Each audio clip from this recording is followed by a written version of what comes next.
students. Welcome students. Let us look at the different types of activation functions today. So first one is the linear activation function. So it is also called as identity activation function. So the reason why we call it as identity activation function is it does not perform any standard process with the original input signal, or in other words, you can say there is no input editing. So you can look at the graph of the linear activation function. You have an x-axis where you can say input, and your y-axis is the place where you have your output.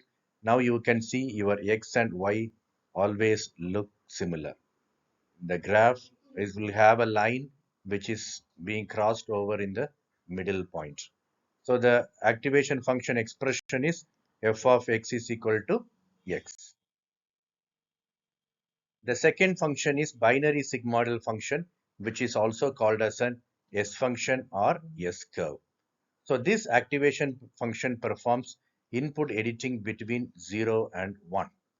So whatever may be your input value, it will be compressed within the range of 0 and 1. It is always bounded and it is also positive in nature. There's no provision to accommodate negative values in your activation functions. So this is the graph of the sigmoidal activation function. You can find the S-shaped curve where you can find the y-axis scale varies from 0 to 1. From 0 up to a specific point in x, you will have almost a constant value of 0. Then slowly your graph increases or the value increases. And when it reaches 1, it is going to remain constant. So this is a formula for your sigmoidal activation function, 1 by 1 plus exponential of minus x. So this is the activation function which normally we use in the hidden layer of a artificial neural network.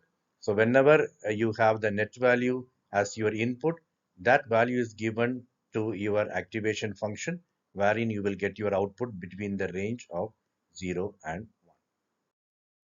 And the third function is hyperbolic tangential function. This is another interesting activation function whose value ranges between 1 and minus 1. So here we do have a provision for your negative value. So if your application demands the use of negative values also, then you can make use of your hyperbolic tangential function. So you can look at the graph. Your green color graph is your tangential hyperbolic function, almost similar to your sigmoidal activation function, but the only difference is the output value range.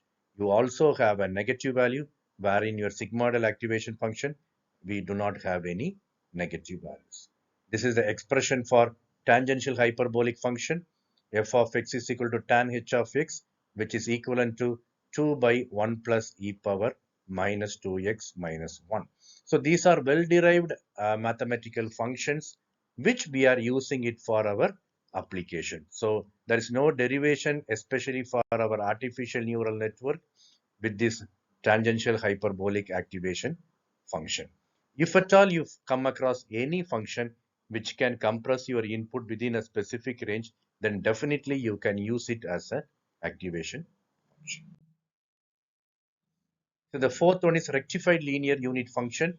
The previous three activation functions are used in conventional artificial neural networks, but this activation function is used specifically for deep learning networks, and their value ranges between 0 and infinity. Again, you can say that there is no negative value, but there is no end for your positive value too.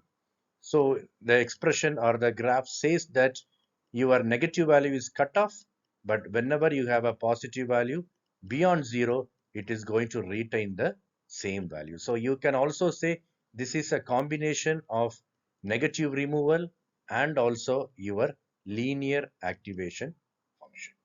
And this is the expression for your ReLU, f of x is equal to 0 for x is less than 0, and it will remain the same, that is x for x greater than or equal to 0.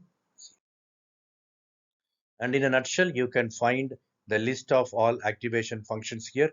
You have identity activation function, binary step activation function, logistic activation function, tanh activation function, arctan activation function, ReLU activation function, and parametric rectified linear unit activation function, exponential linear unit activation function, and soft plus activation function. Only I have given some samples. There are plenty of activation functions available in the literature.